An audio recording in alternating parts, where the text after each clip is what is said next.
Hi! Hello! Welcome, everyone. I am Angela. You probably know me. It is my channel. But today, I am joined by a very, very special guest. Shea, ShyGothShea. You probably have seen her online. She is amazing. And I'm going to be teaching her how to paint today. And probably answering a lot of questions. So guys, if you have questions for us, please feel free to put them in the comments. Obviously, needs to be TOS safe. We are on YouTube, but we are excited, and we've got some orcs here to paint for you today, as you can see. So I've let Shea pick out the orc that she wants to paint. She is going with this beautiful boy because he looks like he has tits, and I like that. Well, his pecs look like They're very luscious. They're very boob shaped. Exactly, and I think honestly he's gonna be really fun for you to paint. There's a lot of work in there. I picked a big chonky boy because you guys know me. I like big boys, and he's very armored, and he's got lots of big spikes, which is going to be super enjoyable. So let's go ahead and get started. I've pulled out a couple of paints for us today, and I'm going to give you a couple suggestions because I know you've not painted pretty much any miniatures before, or have you? What is your experience with painting miniatures? Painting miniatures, probably none. The only thing that I would say is maybe similar is like those hobby places where it's like you paint the you paint things and they put it in the the display, and you paint it and then it gets like Color Me Mine or whatever it's called, like the pottery, the pottery stuff where you what is it, kiln? It gets put in the kiln and they gets fired. That is fired in the kiln. That is my extent of painting on an object. Excellent. Well, it's actually very similar, except that we're not going to throw it in an oven afterwards because that would melt it. But we are going to be playing with plenty of great colors, and I'm going to start you off with what I think is a little bit more of a approach color. Totally. And this is what I actually suggest to a lot of my followers as well. Also, hello everybody in chat. I will call you out in just a moment. Hello, but I want to get Shea started. I want to get us started on some painting before we fully dive in. I was going to say, there's already a number of questions. I know. I see there are a lot of questions. Hey, I'm recognizing someone. Sir Starkiller, hello. Yay!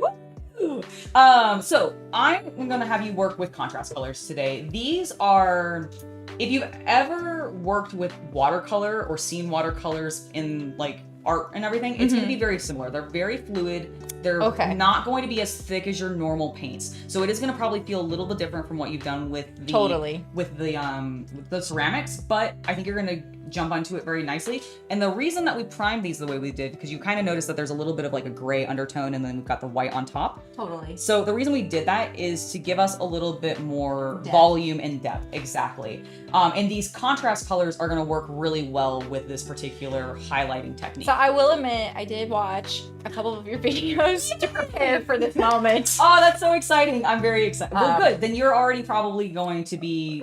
So when you mentioned the watercoloring part, when you were... I watched your most recent one, the Marvel Rivals. Yes, yeah, with all the girls. With the girls.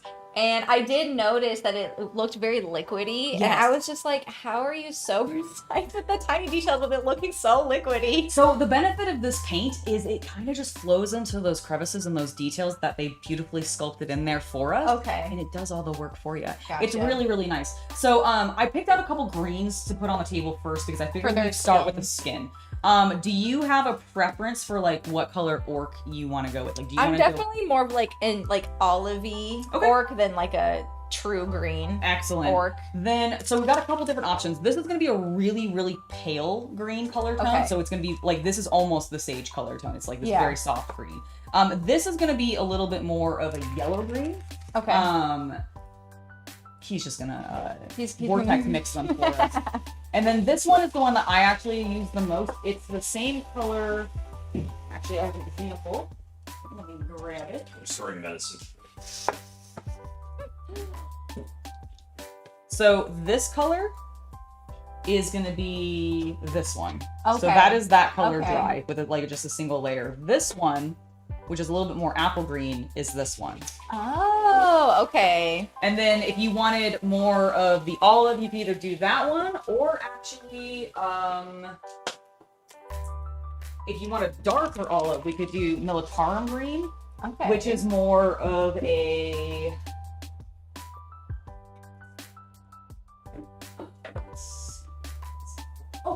I was gonna say I can grab one of the orcs. It's gonna be more. These are not that color, but it's gonna be the closer. accent? It's gonna be closer. Well, it's unfortunately none of these are it, but it's gonna be closer to like this color, but Okay. lighter. It's gonna be Okay. like that dark green, but lighter. This one is the Gore Gruntas. It's this one. So that's that one. Ooh, okay. I So you can think go soft. You can go. I think I'm gonna go with this one. So I think we said is this one. Yeah. Yep. That one. I'll do That's this the one you one. want. All right. Perfect. She's going with Gore Grunta flesh, which is really awesome. Yay. Purple orc. We're not gonna. You know what? Purple orcs are fun. But we're gonna stick with I was green. looking over there and I was like, I think we're gonna stick with green. I'm here for a classic green orc. Okay? Yeah, exactly. We're going classic D&D orc here today. And so I think that was a great call. So this is pretty shook up. The main thing that you're wanting to look for with these is that there isn't like a little bit Separation? of a separation. Exactly. So Okay. we're good there. Yay. You can pick here's an example. separation. Oh my god, that is a strong separation. So I'm gonna give you that one to work with just because I Thank think you. it's got a pretty secure tip and everything. I heard the vibration going and I was like, what is happening suddenly? It sounded so different. I'm mixing that. It's a small pot. That's why it's. Exactly. As Luke said, there are no rules when painting. As long as you're happy with it, that's all that matters. Well, thank you, Luke. I appreciate the support. Exactly. It's a matter of whatever you think looks cool, and then that's cool. All right, so let's go ahead and get to some of our questions. I did. So no wah? Oh no, I'll give you guys a wah. Hold on. Already? Well, chat's already calling. All for it. right. They're calling for the wah. Wah! There we go. There's our wall. We're ready to go. We're ready to paint. So this is your paintbrush. Like That is not your dip. paintbrush. That's your water to dip your paintbrush in. You can use this to dry it off or get any extra paint off that you Okay. want. So I have Teach me your ways. a couple of palettes that you can choose from. I Okay. normally work off of just this flat palette here. Okay. So you can do that if you want to, or if you would like to have a little bit more paint and have it just sort of more loose into a traditional palette, you can do it this way as well. Okay. It's up to you. With having it on this, it will dry a little bit faster, so you might have to go back to your paint pot a bit more, but that's okay. Okay. I will say one thing about these, and I am gonna just give you this for while you're working because it is inevitable. They will This fall over. Okay. Thank you. Games Workshop paint pots especially are notorious for just being fiddly and they'll fall over and you'll spill paints just like that. Thankfully those were capped and not open.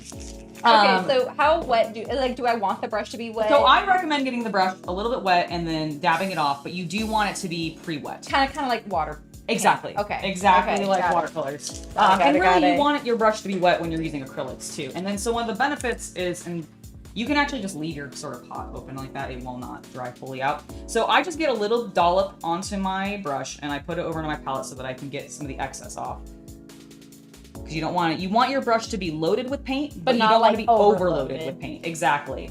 And so basically like that. Okay. And then all we're gonna do is I'm just gonna paint on the skin. Now, you have bandages on your guy, that's okay. You can get paint on those bandages. We can always clean it back up later and repaint it fresh. Okay. So don't worry, go Oh my ahead. God, this guy's thighs are insane. He's got thick thighs. You got picked a big- really He's thick guy. got big ass thighs. These are goals right here. They are, right? I know, they really are. So I think, Hey, we got the Multi Culturist James. Hey.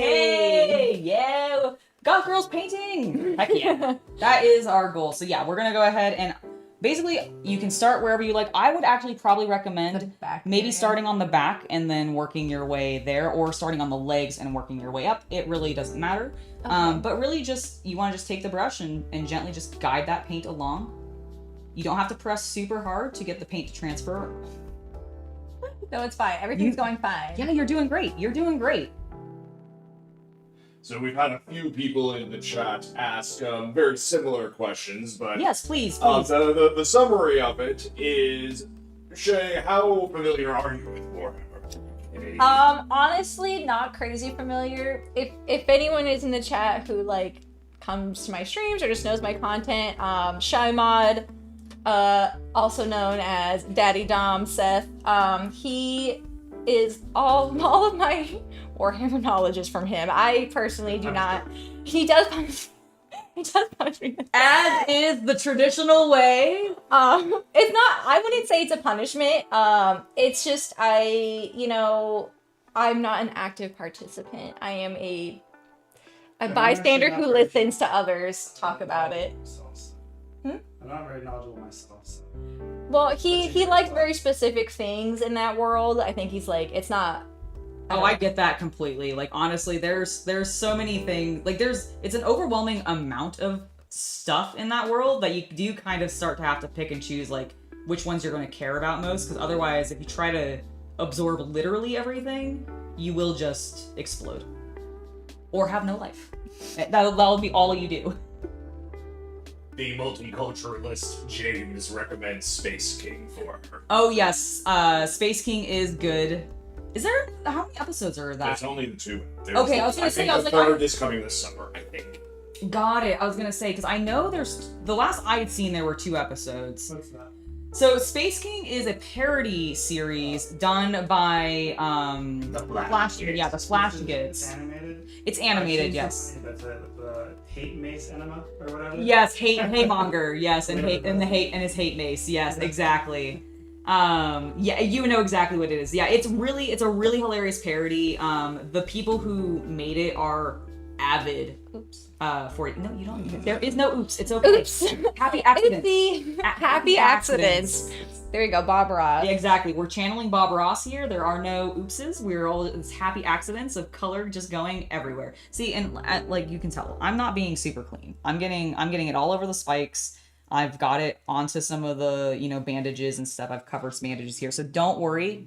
You can get paint places. We can Once it dries, we can paint over it. once it kind dries, of. and the nice thing is this paint dries really fast, which is Okay. one of the reasons I like it. Because it's so thin, so it does Is it dry. specifically this brand that you like, or is it just this type of I paint do in like it's general? this type of paint in general. Like I like paints that function more like inks than traditional acrylics. Okay. Just because I find them easier to work with, because when I was going to school for art, I worked with inks more than I worked with normal paint. I guess that makes sense because you said you were a comic book. Yeah, So exactly. I feel like that has more of like an ink That's vibe. that is actually if you were like literally- hand doing it. And versus- which I was. When I was going to school, I was actually very anti-digital. So I really wanted to You were learn. anti-color. I was anti-color and I was anti-digital. Interesting, uh, anti-color. Yeah, okay. I didn't really like, because I really liked traditional black and white comics. Like, Ah. and manga and everything. So I was very much I want it to be the drawings and the ink and the words. I liked color in it, but I liked it more as a statement piece rather than being like a full color comic. Okay, I can get that vibe because at least for me, it's like it would be really shocking to read a manga that was in color. It is actually kind of weird. Like we have the Akira is it? I thought it was. Oh yeah, it's actually down here. So these books here, this is the original Akira manga translations, and awesome. It's the original American release of it from the 90s. Sorry. Right. The American, that they released the American as softbacks. Yes. Before they released them as the big books in black and white later. Exactly, and it's in full color, and it's really weird to look at because I'm so used to seeing most manga they do color on like the splash pages or like chapter covers and stuff, but I'm not used to seeing it in like the full color comics. Hand me one of the packs if you could. I don't know if I grabbed the first or the back, It's fine. but yeah, it's really cool First. stuff. Did I? Okay, cool. Yeah, so these were the original. Has she learned 40k memes? I mean, I'm sure by proxy I'm not either. getting it near that. No, that's But you- valid. Ooh, it's Oh, whoa. Yeah, it's full color. But I feel like that type of coloring is a little more like old school comic coloring, where it's like vibrant but not like overly vibrant. Yeah, so it's because they did it before it was digital. So like 'cause they're doing that makes sense. So they're doing like all the more traditional like screen printing ways of doing coloring in comics rather than the more modern stuff, which is all definitely very digital. vibrant. Yeah, very vibrant, very digitally done. But I feel like that I do enjoy like the computer graphic Oh, yeah. design aspect, but there's something about the old school traditional that has like this very like There's a vibe to there's it. a vibe to it that No, I I get feel that. like is underappreciated. Yeah. I completely. It's I think the big thing too, and this is one of the reasons that I personally was so.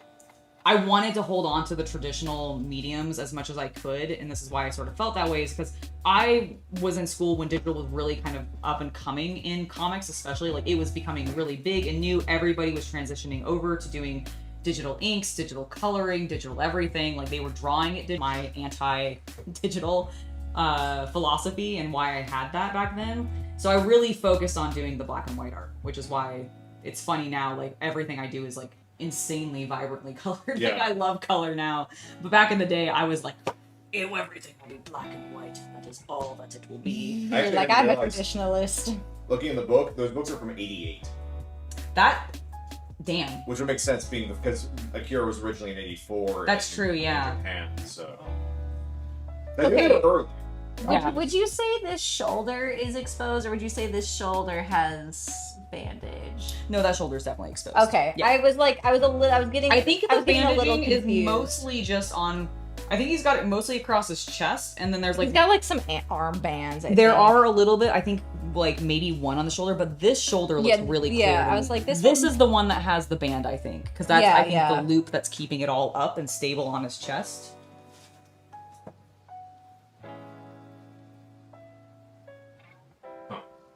YouTube says you already own the item and trying to get a super chat. That's so weird. I have no idea what that means. Like, I've never. So, another question Yes.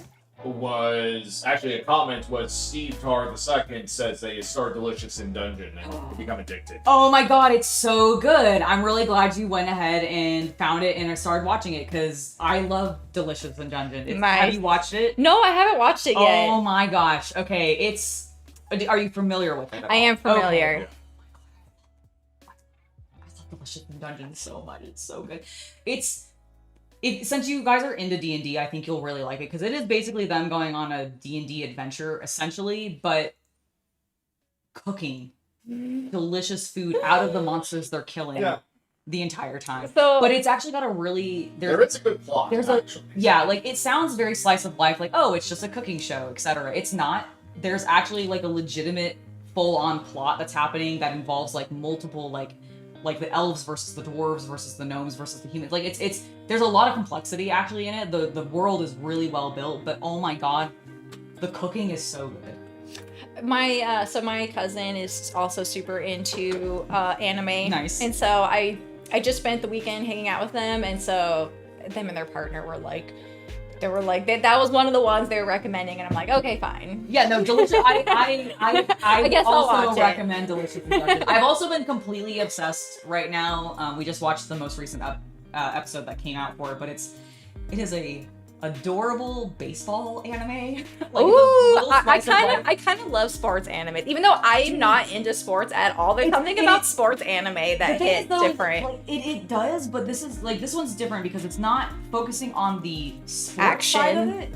It's actually focused on the It's actually focused on more the what? See, Yeah. Here you go. It's we're more. losing frames, so I was checking internet. Oh yeah, please. Oh yeah, I see that we have drops of frames. Thank you for getting me off the Wi-Fi. Yeah. No, it's okay. It's absolutely fine. You got trying with a super chat. Oh, thank you so much for the super chat. You should repaint old models to fit army standards.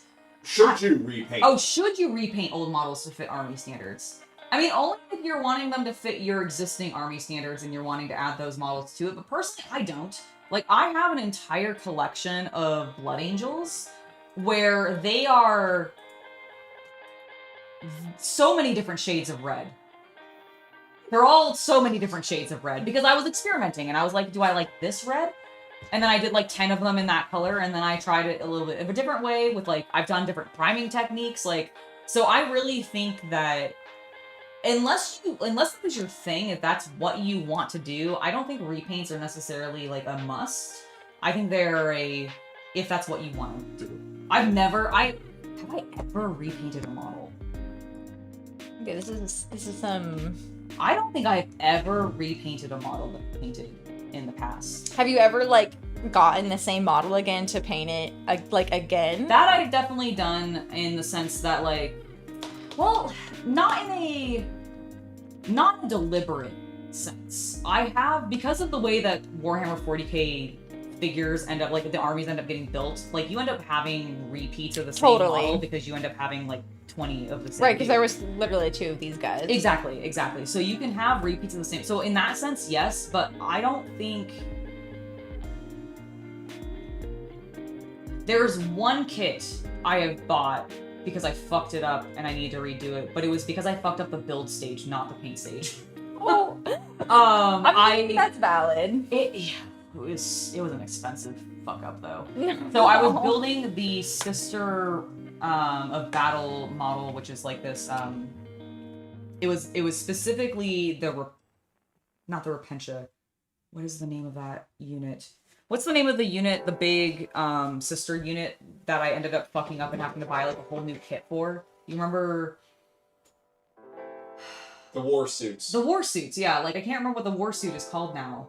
It's not the Repentia, that's the naked kit. That's the thing I keep thinking of though. I keep going to Repentia. But it's not. I can't remember her name. But like I was that war suit and I completely glued like the legs on wrong, and I could not get them apart, and it was just No, Paragon you super glued them too hard. I did. It was a little devastating actually, because I had to rush out and like get it, and it was just it was such a waste of money. It was such a waste of money. Because I couldn't use the now I have those pieces still so that I can use them as battle damage pieces as terrain. That's the goal. Rebooted. Oh, really? Yeah. Yeah, it is really weird that your computer does that. Yep. Hopefully dropping frames should be improved. Now let us know in the chat. I if it haven't keeps noticed. I haven't noticed any further ones. happening. Yeah, let me know if that number jumps again. I will, but it should. I think it's good. I'm here. I'm disrupting the internet. No, I think it's because I'm trying to run this on full like I'm running the stream back to us through this. I'm bringing my streaming bad luck. I over. just realized that I have not painted his hands. Oh my god, yeah, it was his. I think his fingers poke out, so I did. Yeah, his you did. fingies. You got his So fingers. I think I got for the most part. Yeah, you're all looking the good. skin. I think you're looking good. I think, unless you see a spot and you're like, that's skin. I think I maybe need to do a little in the arm in there, like next to the bandage. Maybe a little. Yeah, maybe a little bit in there, and then the only other place I think like you might want to The put a little piece. Yeah, around because that's a necklace, but Yeah. I think you will see a little bit of skin there. Okay. So maybe a little bit there because we can always clean that necklace back up. But that should be fine. Because yeah, I think I'm almost. Oh, he's got toes. Yeah, your guy has a lot of little random things In it different does. areas. Let's hope his toes aren't all in different area codes. That'd be bad. Leaving them behind. Oh no. They are fungus at least in Warhammer 40k. Orcs are just fungus. So that would be totally. He's just leaving spores. What's the like more tactical? Was that a Warhammer game that you were playing? Not Rogue Trader. Yeah. That's Warhammer. No, the Oh, a Total War. Total War. Was that Warhammer, the yeah. Warhammer? Yeah, That's that's the the fantasy fantasy universe. version. He's always doing the fan. So I feel like I know a lot more of like the fantasy. I I like do. the fantasy. Because it's like like those like little rat people. The Skaven. The Skaven. Oh, we have a Skaven army? I don't think we mentioned that. Oh yeah, we do have a Skaven army. We also have a Skaven Guard army, which Yes. is somebody we actually bought this army off of at a swap meet actually. And a guy had built out a full Imperial Guard army, but he had replaced them all their heads and stuff with rats. So he made them ratmen. Yeah. But basically it's basically to bring the Skaven into Warhammer 40k. The old Skaven army. And so it was we bought that army because they were selling it. But it was really cool. It was nearly fully painted Also, too. Those are all the books from Space. Oh yeah, those all those black books Yeah, there. you're saying it's like a game. Mhm. Yep. Yes. You know, it's. I really enjoyed my playthrough of that. Okay, back to anime. Oh yes, back to anime. Hell yeah. Yeah, I'm just bringing it back around. No Warhammer discussion on this channel. How dare we? Exactly. I've been obsessed with Apothecary Diaries. Oh my god. Okay, wait. Okay, I'm not on the second season yet. I'm It's like, okay. We barely started. We it barely started, and I Okay. really need to start over because I don't remember for like a 6 months. well because we the new paused. episodes coming out. That too, and like where we stopped, it was like really like things were starting to really pick up. We were in the middle of the starting to figure out what was going on with the. I don't want to say anything that might be spoiled. Yeah, like let That's her okay. let her say where she is so that we don't spoil Basically, I'm like I think we have like 2 or 3 more episodes left Yeah, of the we're first at, like, season, 20. so we're like Okay. almost done with the Okay. first season. Never mind. Okay. She's Yeah. already- She's left the lower palace. Yeah, and Well, Downtown, 'cause it's like oh, we're- she's looking to servant now. Yeah, so she's been doing a lot of the Jinshi, I think that's yeah, his name. she's working. She's for working with Jinchi him and like kind of going through a lot of like the conspiracy. military plot and like all the different like little I love. conspiracy and plots. I was really worried when I first started watching it because one of my favorite parts is the murder mystery stuff. I And I was know. really worried. I was like, please don't stop doing this. I know, I love You're writing such good mysteries, and I really enjoy watching this girl solve them. Please don't stop doing this. And the fact that they didn't, because I was really worried that as it got further into it, that it was gonna start to switch more into just being about like the budding romance between them totally and like no, that I'm loving intrigue. the continual like Sherlockian Yes! vibes. Like Oh, he it's definitely so has good. this like Sherlock aspect to Oh her. yeah, completely, absolutely. Okay, so do you I feel like you're feeling confident? I feel pretty good. I mean, I might have to maybe do more later, but I'm feeling pretty I good. think for honestly, now. you're looking good, and the nice thing Camera is reset, please. oh yes. Okay, Yeah. close. I'm gonna turn this off for a second. It goes because of the connection to this one, it actually like goes to sleep after 30 minutes. It's an EU regulation, or else the camera would count as a video camera and would fall under different Yeah. classes. Multicultural exchange. Yeah, so Apothecary Diaries is more of a Chinese based anime than a Japanese based Mhm. anime. So it's more of like a emperor, the whole emperor palace, like Very forbidden politics. palace. Yeah, it's very China in their like with the Forbidden Palace and like having courtesans It's and high like, fantasy China. It is as high written fantasy by China. The Japanese. Right, but it does have that more like Chinese flavor. oh yeah with Very the Three Kingdoms. yeah it's Yes. very Three Kingdoms with the inner court and everything like that 100%. Okay, so I think the next thing that we're gonna do before we continue our Apothecary Diaries discussion, because hell yeah, is we're going to do a little bit, I think, of cleanup, because I think what we should probably work on next is basically what we're trying to do is we're working our way out. We're doing the more hidden areas first, which tends to be on these particular characters' skin, because that's your most recessed. Right. And we're trying to work our way to the more, bulky areas, because now as you're painting this stuff, in theory, you're not having to get in as deep on the model and worry about getting that on the skin and everything. Okay. You see what I'm saying? Yeah. So we're gonna do a little bit of cleanup on whatever we want to paint next, which I think for you is probably going to be the bandages. You're probably That gonna makes want to sense. get rid of those and take care of those next. So I'm just gonna give you a little bit of opaque white paint. This is gonna be a little thicker, so you're gonna want to thin it down Okay. more than what you've been doing. You're gonna want to add more water because this doesn't have nearly as much water in it. Okay. You're gonna see I'm- immediately Oh yeah, it's how like much thick. it's That is super thick. So you'll definitely want to thin this down, and I'm gonna swap our waters because this has got a bunch of green in it, and we're working with white now, and we're gonna want to. Maybe Maybe we want, have a little maybe less we- of that. Maybe we want the white test. I mean, you can have a little bit, No, but basically okay. you want to get sort of a thin amount of white on I think I your. did too much water. Nope, you're absolutely fine. You just you don't need to just keep spreading it out away from the bigger paint, and you'll thin it. See what you're getting it on your brush, but you're still thinning it down, and it's not Okay. as heavy. So Got you've it. got a good amount. So Okay. basically, what we're gonna do is we just want to sort of gently touch up on those raised edges where it is, and we're just covering it. We might need to do this a couple times because my green especially is more saturated. Yours is a bit paler, so you Okay, may so not need. maybe just like go for any touch up right now. Basically, any touch up that you see you want to do where you think you got way too much green on a section that you don't want to be green, go ahead and at this point touch that up, and then we can start working on your bandages, and I'll start probably working on some of the leathers on his pants, because I think that's actually my guy's got some bandages too on his knees, so I'm probably gonna do the same. But yeah, you're just wanting to do a little bit of cleanup right now. keeping the paint relatively thin on your brush so you're not losing any of your details, overwhelming it too much by having the paint be too thick, but you're kind of covering that green that you might have got on there. And again, don't worry if you don't cover it like fully.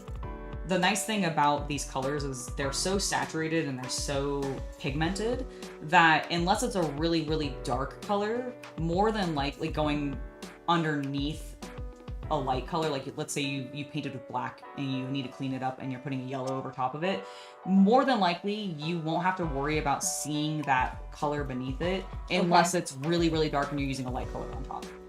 Okay, I'm already seeing spots I missed for the green skin. That's okay. That's okay. That's the thing is though, is you still have, the nice thing is you can just clean your brush. And then move back on. You can use this water too. You can just keep mixing the two, it's fine. And just keep touching it up as you see that you want to. Like, it's not a big deal. And that's one of the nice things about painting is like you can kind of do it in big blocky sections and then you're like, oh, I completely missed that area. I cannot tell you how many times I do that when I'm filming for tutorials and all sorts of things. If I'll be painting something, I'll be like, this looks great. And I'll hand it over to Chaos Cultist to inspect and he'll be like, it does look great, except Like, the giant missing portion of skin that you did. I think She didn't paint the underside of Emma Frost's hair, I think. Oh. Yeah, so he's like, you missed this, and he flipped her over, and I was like, oh, yeah, I should probably paint that. Yeah, I feel like it's like once you hyper focus, it's like, oh, that looks great, and you don't notice that one spot. They're like, oh, Exactly. It's really good when you're batch painting like 20 of them and you realize oh you missed it on all of them. That's actually one of the reasons I don't like to batch paint, because I feel like I do miss way more, and then I feel like I end up spending more time painting the like group than I would just individually painting them, and making sure that I was being like extra careful and stuff, you know? It's a challenge, but it's part of the fun of the process, I feel like.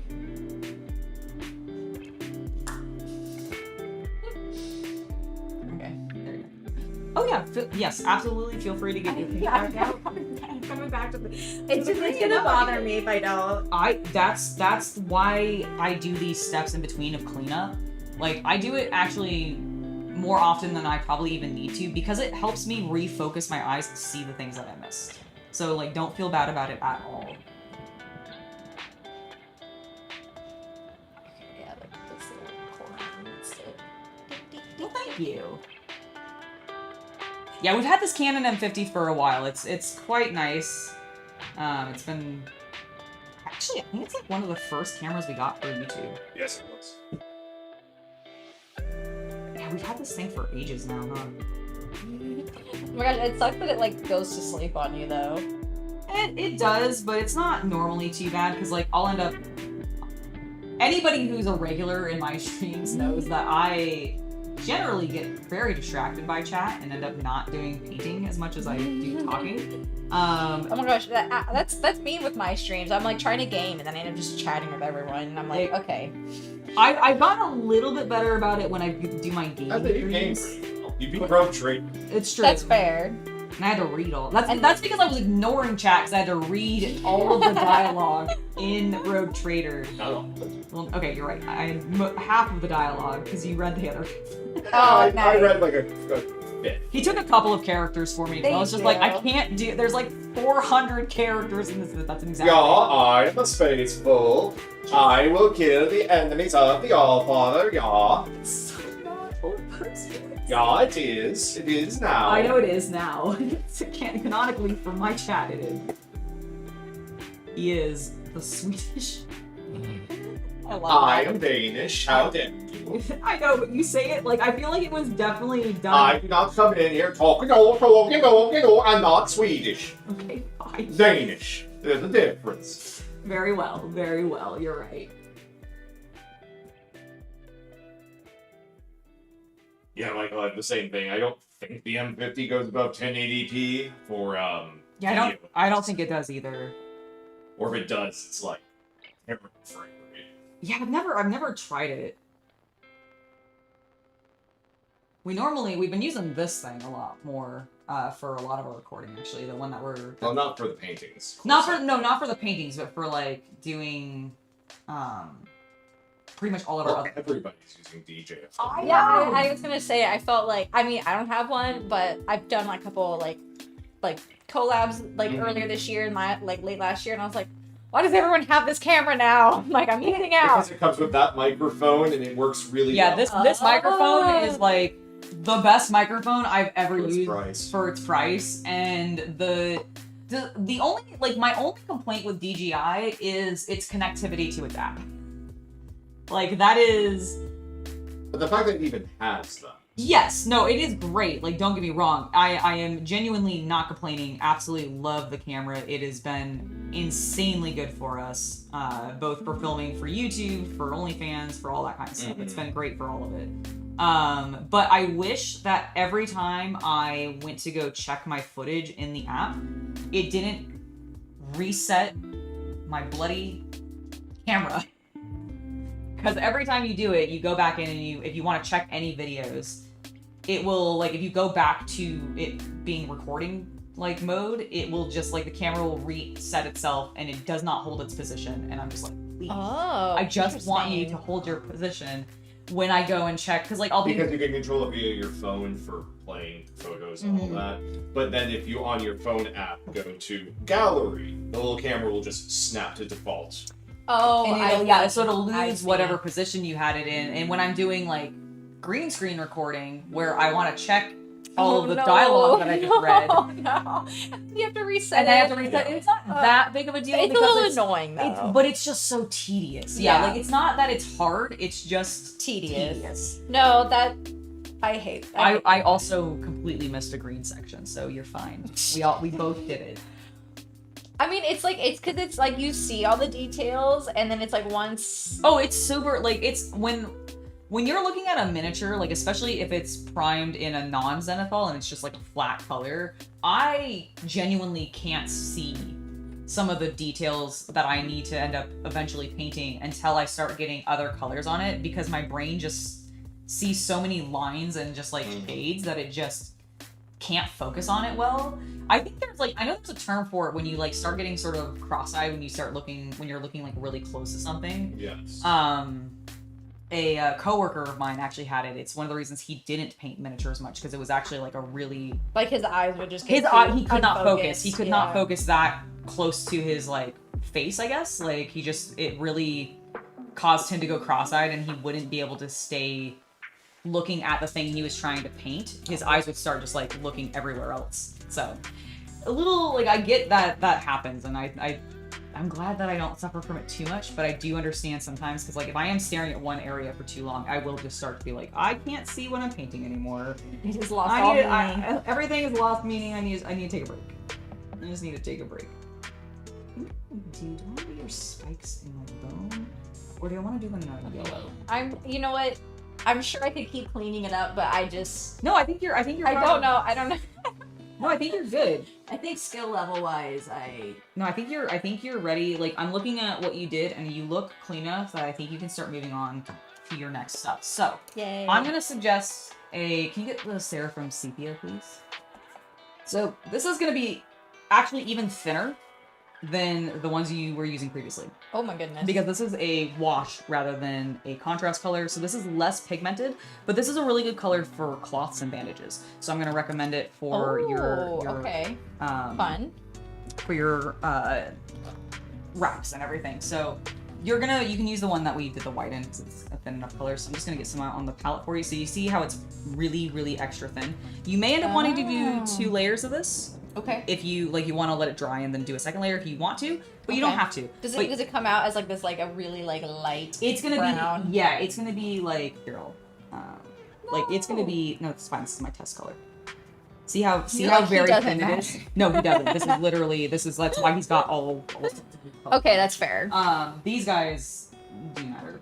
Yeah, they look beautiful, by the way. So this is a brand called Cromlech. They make alternate sculpts for Warhammer 40k, and they do a lot of orc-specific ones, because the orcs in Warhammer 40k, as I mentioned, they're fungus. They're not actual, like... Right. I mean, I guess they're technically organic, but they're not mammal. They're fungus. So they are often... Basically, in Warhammer 40k, they are soft Booleans. Okay. Like they are your rambunctious, Got it. insane British soccer hooligans. And to live up to that name, they often end up leaning a little bit piratey. Like they tend to go to a pirate direction a little bit because they Okay. get very like Do they get like the Scottish accent kind of vibe, or? Cockney. they're very cockney. Okay. They're very cockney. So Oi! Oi! Boys! So it's really good, and so these are if you want to do a very specific pirate-themed orc Warhammer army, Cromlech has a great selection of models because they have variations of all of the classic orc units in Warhammer 40k, but they've redone them as pirate form. That's and it's really hilarious. fun. They I also love just that. have like you can buy just like the heads and stuff if you just want to have them all have hats and use the existing Warhammer like orc bodies, but you want to make them all have like little pirate hats and stuff. so cute. It's really fun. I really like it. That's adorable. Okay, I'm going for it. Yeah, go for it. Do it. Do it.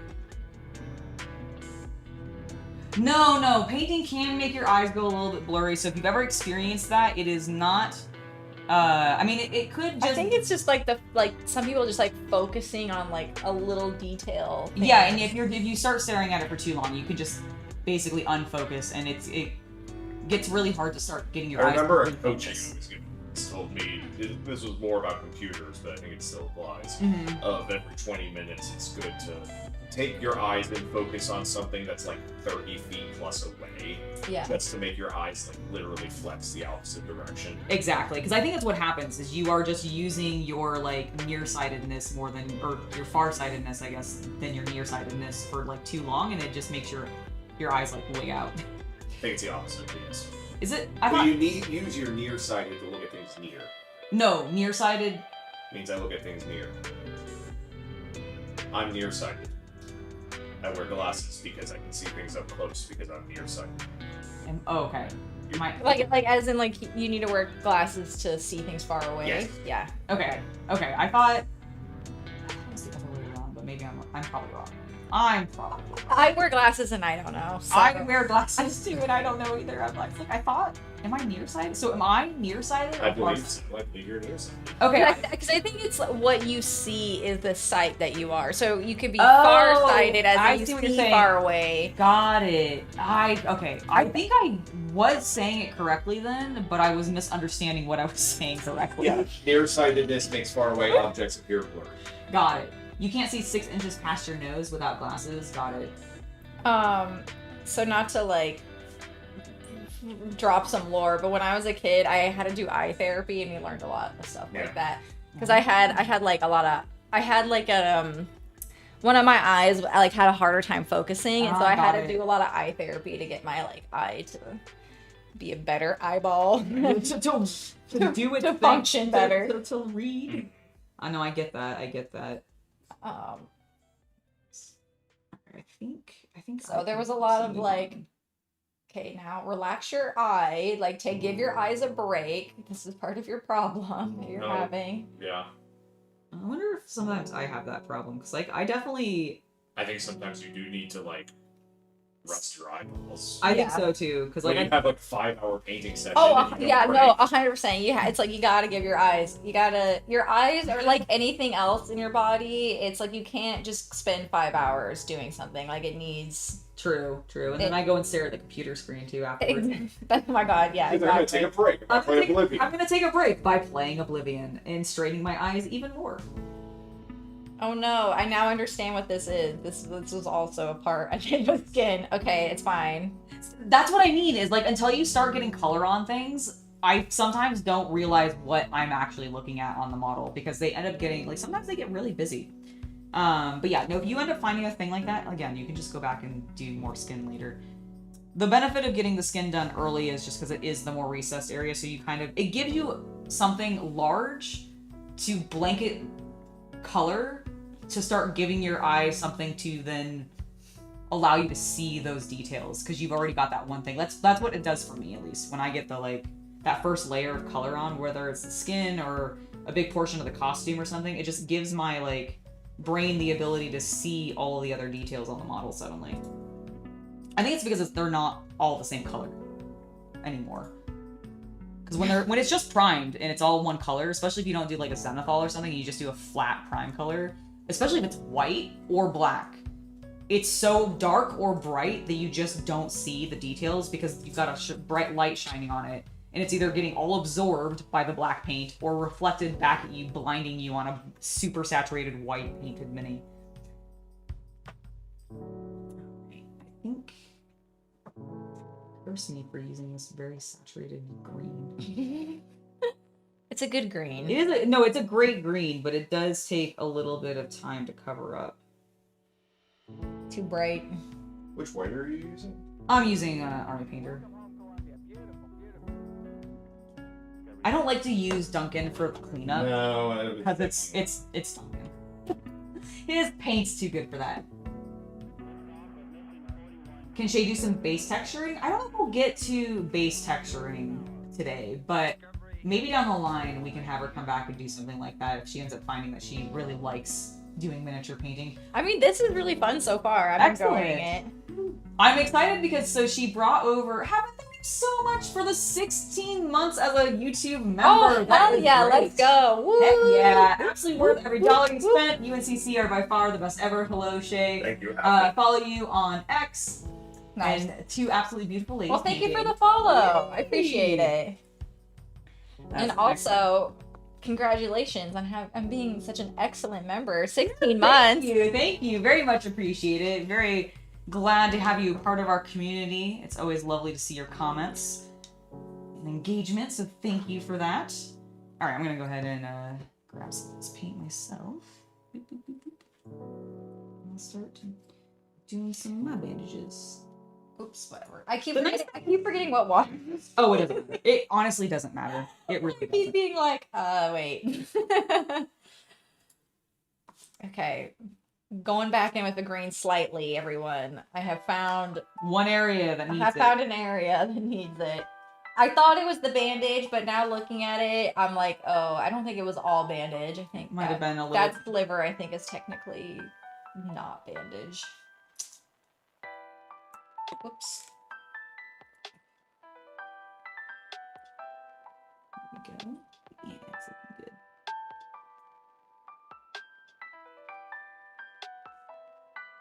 Yeah, I grabbed too much paint. Oh no, you're fine. It's like I grab a bizarre amount of paint all the time. Bizarre amount. Yeah, I will sometimes accidentally put way more paint on my palette for contrast colors, especially. Than I know, it's just the phrasing. Bizarre. Bizarre. So bizarre. It will. It's, like I'll just like You go. got 2 and I'll just 3 do this, quarters and I'll just be liters. like- It's so weird. I know that, so I don't know how to pronounce their username, but they're saying the flowing state of painting is very meditative. I'm feeling that right now. I'm It feeling really is. very zen right now. That's one of the reasons that I like painting so much is because it is very zen. I'm just trying to pronounce their name. I know it's Wardle Warfit. I do think okay. it's something. I mean, corn that's, fit, yeah. that's close. That's definitely closer to what I was I'm thinking. just dropping vowels at this point. Yeah, no. Well, maybe there's no vowels intentionally.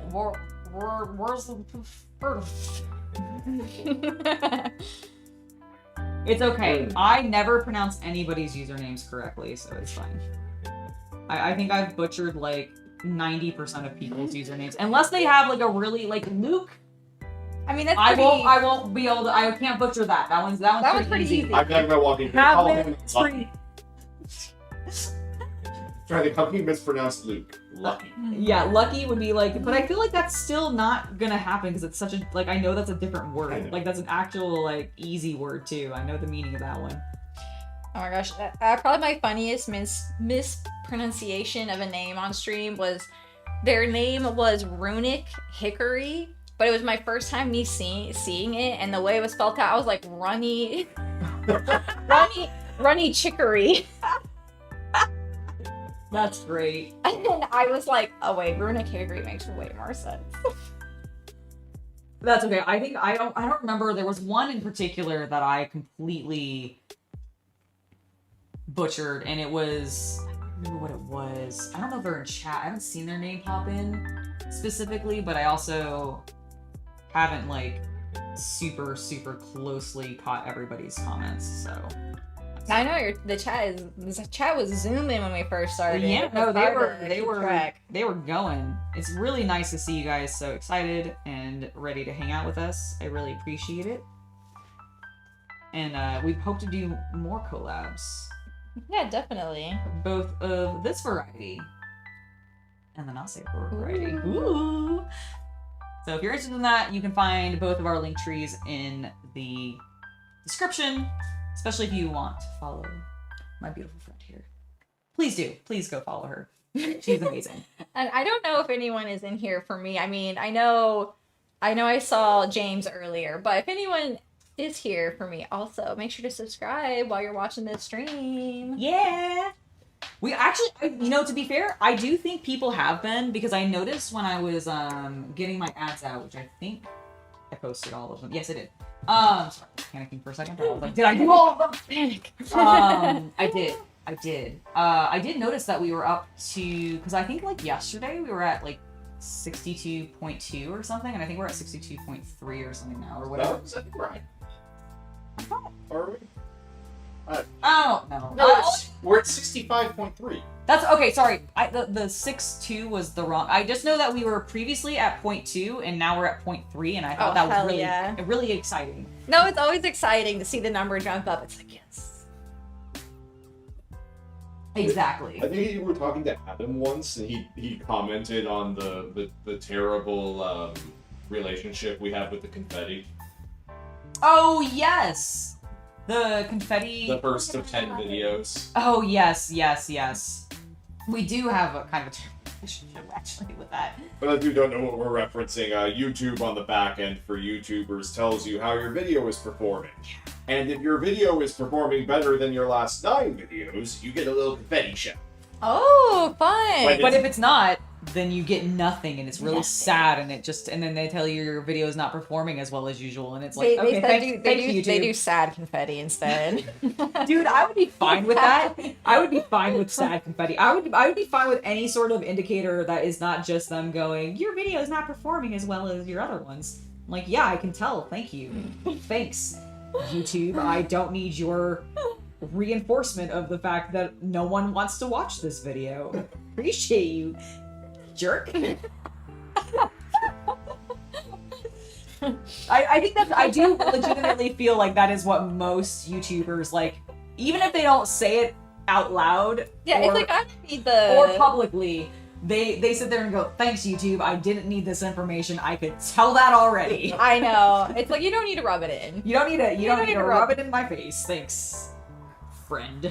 The multiculturalist James asks, how was Mania? Mania. Oh, well, yes, the rest. Mania was great.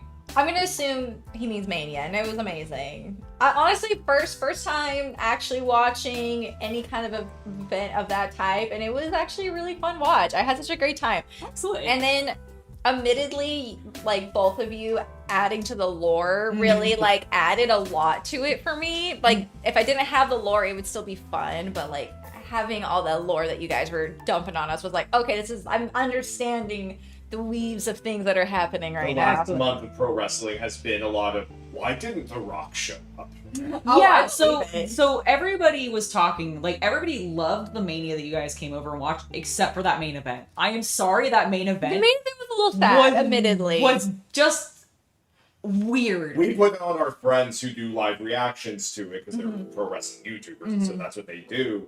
And like they're watching it, and like you remember, I was saying like, "Oh, they just finished the second act." I'm watching one of these guys. He literally says the same thing. It's like, and now this will happen, and now the next act will begin, and then The Rock will come out, and it just ended, and everybody in the room was like, Where's What? The Rock? Well, yeah, and like I think the whole reason that it's come out that he wasn't there is because he's currently on contract for filming for "That's Scorsese." a Scorsese film. Oh. Because he's decided, I guess, I can't make it big in the superhero field, so I'm gonna go do fine art movies and make it big that way. Which is like, that is not The Rock's vibe. It's so not Like, The Rock's vibe is like, action, adventure, and children's films. Like that yeah, is Fast and the lower Furious. tier. Yeah. well, that's yeah, exactly. I was like, He released or A24 released a trailer this week of him starring like in the history of like mixed martial arts UFC. fighter. Yeah. And like he looks totally different. He's still a juggernaut of a man, but he does not look like him. Yeah, no, I actually was, I had to do a double take. Yeah. Because I didn't actually, I was like, oh, that is The Rock. Holy shit.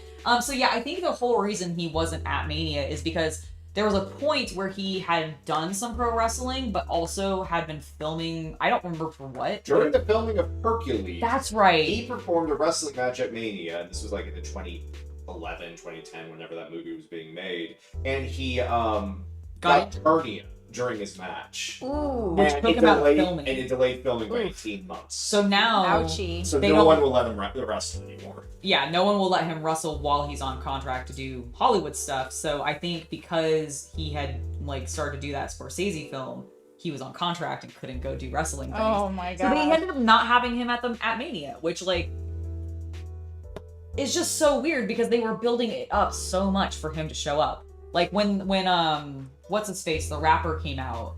Oh, Travis that was. Yeah. Okay, I will admit that part was a little weird for me. I was like, So everybody thought that was going to lead to The Rock coming out because Right. Travis Scott was hanging out with The Rock and like doing promotional stuff with him and all of this kind of stuff. And then he never showed, and like everybody in the wrestling community who's like a commentator or like does YouTube on it was like, that was so weird and we don't understand what the even point of having No, Travis that- Scott that- here was if he's not going to show, because literally having him come out then tells anybody who has remotely been following the product, The Rock's coming. right. Like he'll be next, because why would you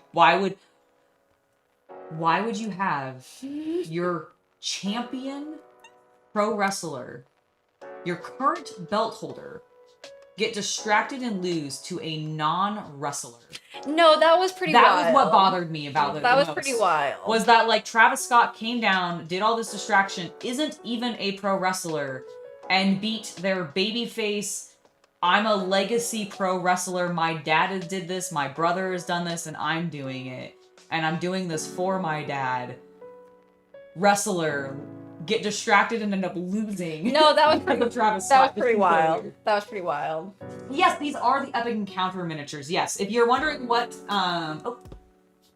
it turned off. If you're wondering what miniatures we're painting today, these lovely orcs, they are. Here, I'm actually gonna. But it's Haveman, not Haveman, Haveman. Yes. He was saying that I looked like Rhea Ripley. I'll take that compliment, even though I don't think I look like her, but I'll take it. You've the hair. got the vibe hair. actually. It is, yeah, you do have. She definitely had your hair at one point. It's my It's your intense muscles. We're both we're so strong. so Yeah. strong. Yeah, definitely. It's my pole dancing strength. Yes. Yes. Little flex.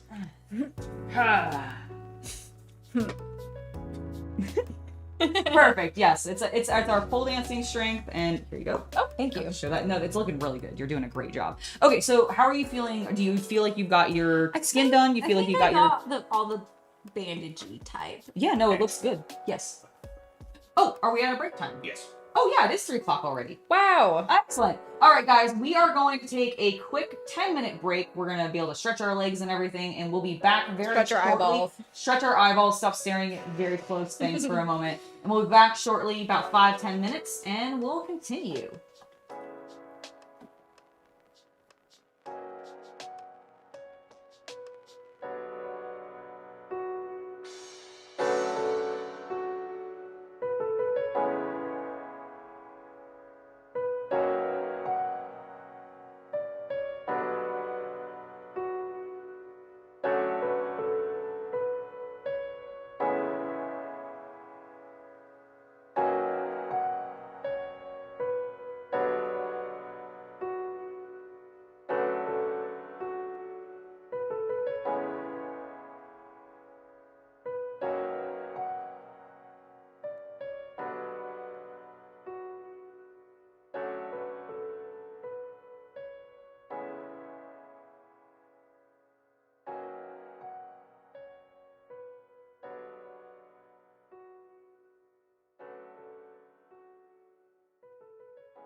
Oh, Hello! We are back, everybody!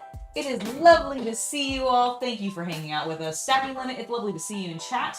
Luke Havlin, it's lovely to see you guys still hanging out. And everybody else who's here?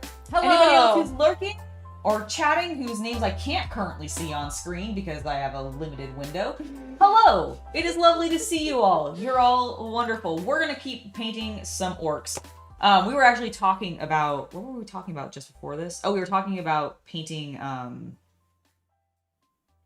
40k miniatures and how so many YouTubers do that as a hobby on the side. Yes. But don't actually do anything with it. And I think that's actually very true. Thank you, Diesel Gravy, for 7 months. Oh, yes! 7 months! Woo! Yay! That's great. Thank you for the support. It really does mean a lot to me, and I appreciate it.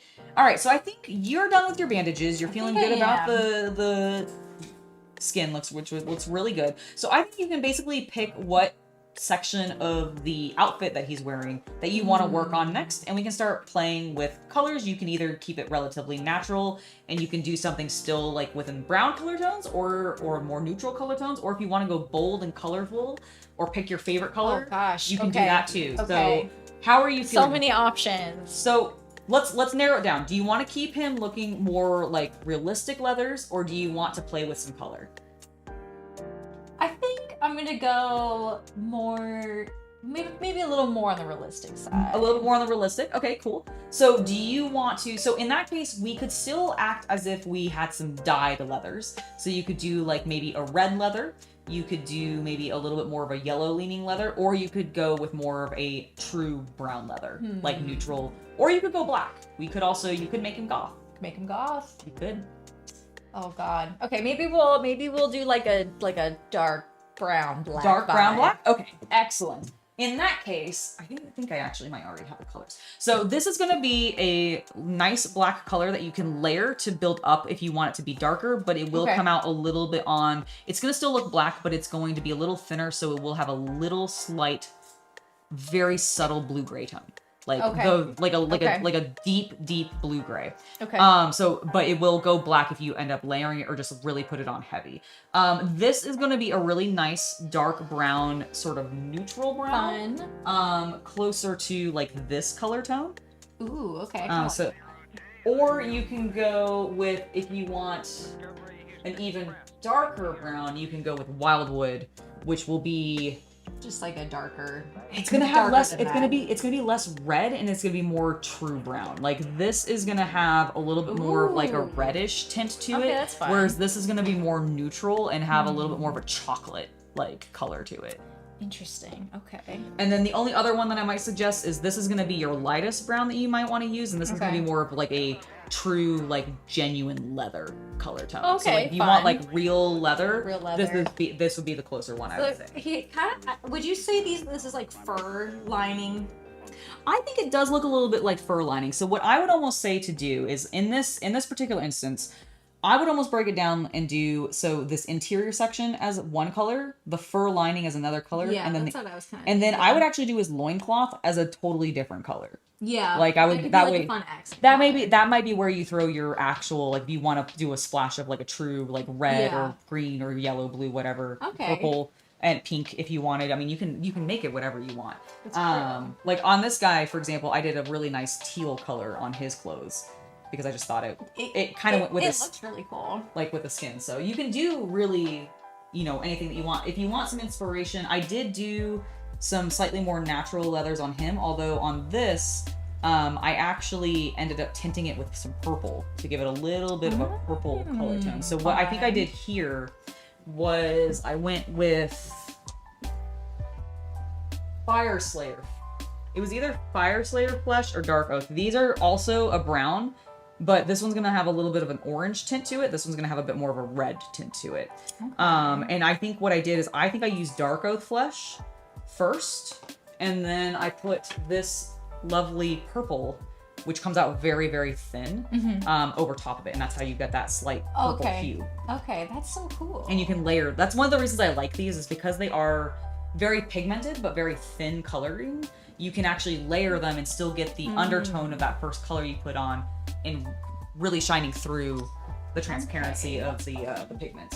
Okay, what if I... Oh, this. Okay, I think I'm gonna do the more of like the maybe red brown. The red brown? All right, so then let's do the dark oath flesh. This is okay. actually my favorite leather tone to But actually work with. maybe if you have some sort of fun pink, maybe I'll just do like a slight little bit of yes, pink. yes. I actually have a couple of fun pinks that you can choose from.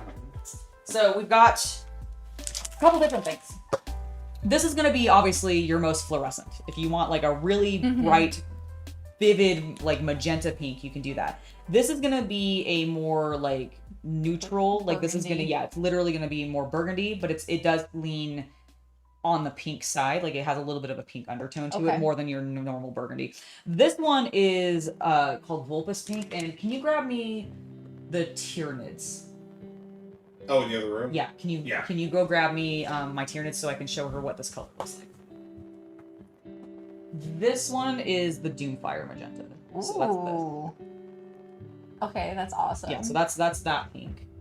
This has like, a little bit. I did do a highlight on this with a light pink to make mixed it with white. That's where that lighter color tone is. But the deeper color you're seeing in the recesses, that's what this is. Okay. So these colors that we've been working with so far have been very transparent. You notice how they've kind of been a little bit more like they shine. They let the depth, the undertone shine through. Yeah. So this is going to be the Vulpus Pink color. Ooh. So that's that. Fun. Oh my god, that guy looks badass. Yeah, isn't he fun? He's so fun. I was gonna say, is that one of the ones that was in? No, never mind. Don't worry about it. I love the eyeballs. Are those little eyeballs or no? They're just like little pockets. These? I think they're exhaust. Those are exhaust actually, because this little guy will he like spores and like poisons you. I guess the he's got little smokestacks, and then he shoots the same stuff I think out these sides or like acid damage and such. The inside of his mouth is crazy. Yeah, he's eating a little space marine. You did the teeth so perfectly. It's like a little. Oh yeah. So doing this is actually way easier than you might think. I saturated everything, teeth and all of that included, in this pink color, and then I just came back in with a brush like I did, just like a smaller one. Yeah, I think it was probably like this size. But the nice thing is like if you one of the things that ends up happening as you just paint more is you end up starting to be able to get really good control. So even if you're doing like a small brush, it's like the fine motor control. Exactly. You just start learning how to like really it's pressure actually. Like that's the thing that I think a lot of people don't always, when they're getting into painting miniatures, I think there's something that a lot of people don't really realize, and there's two things that I think sometimes they don't realize. Is one, the proper saturation levels of paint in your brush to water. That's one of the things I think people struggle with. I know I did. I used to put on like my normal acrylics way too heavily because there was a point where this style of paint for miniatures didn't exist. Like they weren't making it yet. Like inks still existed and people would use that, but you were buying like fine art inks and not like this style, which is specifically designed and sold and marketed to miniature painters. Got it. And so that didn't exist for a really long time, but now there's like a whole bunch of different brands that do this exact same style, which I really like, and I'm very glad that they did it because I think it's more approachable than some other styles. But the point that I was trying to get at was... Or I sidetracked you. No, this happens to me all the time. I will literally be talking with them about stuff. About getting good at painting details. Oh, yes. Well, is the other thing that I don't think people realize is, one, the saturation level to the brush, but also the pressure at which you were pressing your brush onto your miniature. Because I think some people will suddenly, like... Because, like, when you're writing, you know, people can sometimes be really heavy-handed. Yes. I think that same thing happens with miniature painting. Okay. And something that people don't always realize is one of the ways that people get these really delicate details or this nice feathering or this beautiful transition sometimes is because they're being very delicate and light-handed with how they're applying that paint, and they understand the proper saturation levels, again, between the water or the proper ratios of paint to water in their brush. And so between having all of that either just intuitively, I've been painting for so long, I just do it naturally now, or understanding that's what you need to do, that's the thing that people don't always grok, and then they get frustrated with themselves like unfortunately and unnecessarily so, because it's really an actual quite simple thing to correct. Right. You just have to suddenly be aware that you're doing it, and not everybody becomes aware of that. So And it's like a skill, and it's like you're not gonna be know, even if you did change the pressure, like it still might not be enough because you're not quite. Yeah, it takes. Oh, you have to. keep It's trial and practicing. error. It's all about trial okay. and error, and you want to keep practicing. And that's why I like getting these kinds of kits with these miniatures where like I don't really like, this isn't for an army or anything specifically. This is a random orc that I pulled from, you know, our epic encounters, which is a scenario for D&D, but it's not like super important to me. So if I'm messing this up, if I end up experimenting on these models, that ends up being fine. And I like getting sets like this so that I can experiment, so that when I do go and I'm like painting my Warhammer 40k orc army, and I'm like, I really like the way that I painted those orcs that I was practicing on there, let me take those techniques and apply it to these other miniatures. I've already done my testing. I've already figured out what I want to do, so I can confidently move into painting the thing that I'm really excited to paint because I've had these other practice moments and stuff. So it's really nice. And that's why I don't want you to feel like any pressure on any, and you're doing a great job, by the way. I legitimately, for you being like new to this, I think you're doing an exceptional job. Thank you. You're very clean. You've like had to do very little cleanup. You're doing a really great job. I, over the years, on and off, have done artistic hobbies. And that's great. So yeah, no, any sort of coloring or like artistic hobby that you may have done, totally like is, you can apply that same thing. Because like I didn't paint miniatures for the longest time. I was doing, as I said, traditional media. I was doing comic books. I was drawing and not working with color. But over time, I've found that I love color now, and I understand color now better. Because one of the reasons I avoided it too is just that's like, I hate color theory. My color theory professor was such a that class for me was so boring. All I did for an entire quarter in that class was get assignments where I had to paint squares in various colors. No. And they That all sounds had, so boring. It was like, and it had logical reason because we were using specific colors and we were talking It's about like to learn, but yeah, but they were really like, this professor was so obsessed with just painting swatches, and he's like, that's all we're doing until your final project. At your final project, you will then so get to do boring. whatever you want and apply all this color theory that I've been teaching you. And But wouldn't it be so better to like, you can still do the swatches, but then like, oh, and now apply it to something instead of just the final project applying it? Like, wouldn't you want to like help build that up over time? But whatever. Yes, but like, he was just very like, the foundations professors at my school had a very particular, like, they're like, we're teaching you the foundations and therefore we know what we're doing, so we're gonna just, and the professor, they just let them do whatever they wanted. So this is, I just wanted to show you an example. This is like one of my first miniatures that I ever painted. Aww. And this is one I did like 2 years ago or a year ago or something. He's so like glossy. Yeah. It makes me feel like a little cartoon character. Oversealed. Yes. Well, actually, so he was dipped. Oh, was he a dip? Yeah, so there's a product, and they still make this, but I only really use it on terrain modernly. Okay. But basically, it is a sealant.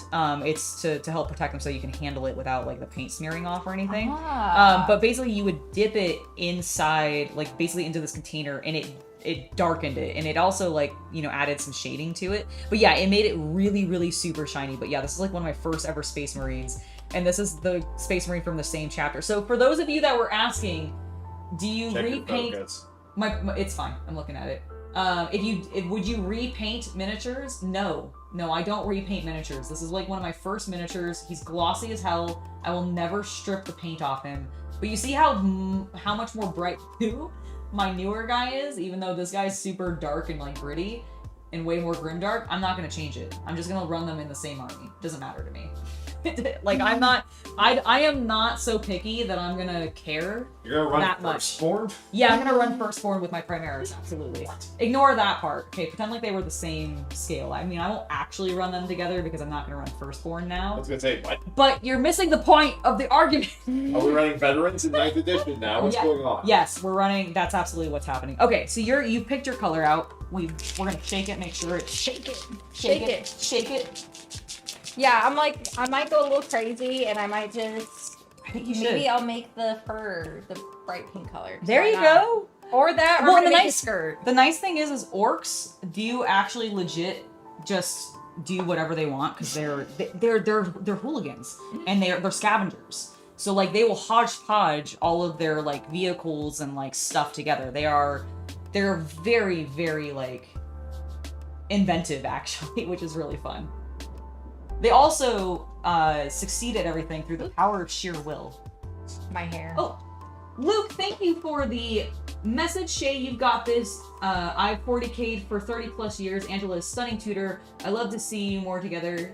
Shay, relax and follow your path. Thank you. Yes, we're I gonna will. do great. Wah! There you go. Gotta get another wah in for chat. If you have not realized, orcs in Warhammer 40k will scream about war. They make a lot of screaming. They do, but they're specifically so they are literally screaming the word war, but they're saying it with their Cockney accent, so it comes out as war. Because it's them gutturally yelling, and by having that energy, there's literally rules for There used WoW. to be. Okay, yeah, there used to be rules for when WoWs would occur, and it would basically like buff the army and all this other fun stuff. Oh, I apologize. There are still rules that buff the army that are called WoW, but there used to be a rule that the player who was playing the army had to yell. Yeah, had to Oh, that's yell so funny, I WoW love in that. order to be able to Gotta role play activate it. it. Yeah, Exactly. Or 40k's never been that comedic of a game, but the orcs are the comedic army. Is painting things red actually like a rule? Used to be. Yeah, okay. Painting things red. Yes, Yes, so go in fast. in Warhammer 40k orc lore, colors indicate specific abilities because the orc society Believes it. is a belief oriented society. Okay, I think I kind of remember that. Magic. Do what? Explain their weird like magic. Yeah, so basically the way that their magic work is if they believe it hard enough, it will work. Okay. So the Love orcs that. believe that if you paint something red, it will go faster. So if they want to be very speedy, they will paint something red. If they believe that if you paint something purple, they'll be sneakier and you can Ooh, get hidden. So okay. they'll paint their like Gotta go fast. An orc that is painted completely purple will turn invisible, according to an orc. yes, Nice. Whether or not that is true has yet to ever be confirmed by the Imperium of Man. exactly. Blue signifies, I believe, Lucky? like lucky. Yeah, so I believe blue is luck. What's the yellow? Yellow is the only one I actually don't know. Because I don't know it's Is yellow lucky? No, it's definitely blue. Okay. Blue is definitely lucky. I don't know, somebody in chat might be able to tell us. What does yellow mean for the orcs in Warhammer 40k? Because I know blue is luck, purple is sneakiness, red is speed, and then, I don't know if it, is it? Black is tough. Black is tough. Yeah, black is tough. You've never seen a purple orc before, so clearly they must be stealthy. Exactly. And that is true. No one has ever seen a fully purple orc Yellow, before. well, Wealth. Okay, that would make sense. wounds. That's Got right. it, That's why that- the snake bites. Ah, yes, of They're course. greedy. No, snake bites don't use yellow. What are the ones that dye their stuff in piss? Oh no, that is snake bite. Oh god. That's why it's called snake bite yellow. It's snake bite leather though. It's snake bite leather. Oh, you're right. It's not snake bite yellow. It's snake bite leather. It's Bad Moon's yellow. That's right. And Bad Moon's is the Maybe they're the rich ones I'm thinking of. They might be. They're the goblins. Bad Moon's is the goblins. So I do think I don't know. I don't know the Greenskins lore very well either. And also Bad Moon's is fantasy, I think. Okay. Not 40k. The problem is orcs in Warhammer 40k and orcs in fantasy are actually like one of the factions that overlaps a lot, But not entirely. but not entirely, so it actually gets kind of confusing. They feel like the same guys, just somehow friends. Yes. Yeah. Yeah, pretty much. They get along really well. Yeah. I mean, I've seen so many people interchanging the orc Oh yeah. 40K Say if you models like and into stuff, like the too. in-depth lore of how the gods work or something. Oh yeah, exactly. I think I'm gonna also use. I do love. I mean, the same way the chaos gods are the same between both worlds, but they have very different like. situations. Oh, I was gonna say actually I did play what was that fantasy? It was just like fighting hordes and it's like you and like four other like three other Oh, Vermintide. Vermintide.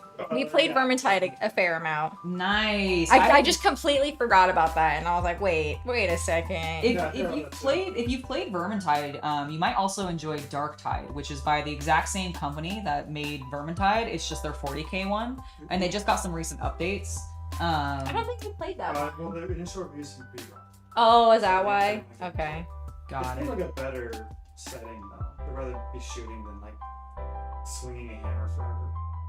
Oh, in Darktide? Yeah, no, Darktide's pretty fun You actually. can still swing a hammer forever in Dark Knight. You Well, yeah, can, well- but you have more. Yes, you have way more shooting options because like that's the key difference between 40k and fantasy is literally just the guns. In Darktide's, it's Nurgle you're fighting, or like It's like- Nurgle Skaven. and Oh, wait. Leech a lot of times. And Skaven.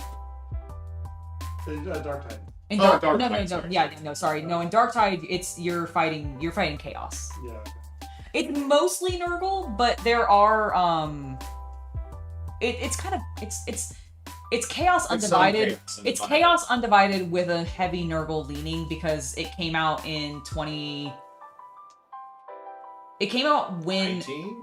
yeah, it came out in 2019 when 8th edition was still a thing, and Nurgle was their chaos faction of choice at that They were the time. bad guys. They were the bad guys, like and in like the narratively. core box and all that. I feel like I see a lot of them. All I remember about orcs is that they strap rockets to asteroids and fly it like a spaceship. Oh Yep. my god, I love that. They do. They also will Just for they will flavor. also like smash ships together to create a Hulk and just Nice. strap rockets to that and just keep going, and they'll literally ram things just to add to the bulk of their ships and keep going because they're like, well, get out of our way or we'll run into you. Orcs are also fond of taking command of what are called space hulks, which are groups of ships that were lost in the warp and then were basically Spit back out. spit back out by the warp after a few thousand years. If you've ever seen, what was that Lawrence Fishburne movie that the spaceship went to hell? I know what you're talking about. Horizon. Event Horizon. Yes. For yes as well. But basically because they send the spaceships into hell, they kind of melt together a little bit, and then the orcs go, that looks cool. And then when they get on it, they find a bunch of demons, and they're like, this is even better. We can fight them. Yeah, because like basically in Warhammer, doesn't matter which one, Just in general. Warhammer, period. Fantasy, sci-fi, doesn't matter. Orcs love to fight. That is their whole Yep. point of existence is just to crump. Yeah, I mean, that's an example. Like, they are the same in that way in both universes, but the fantasy universe, they are a more traditional evil orc race.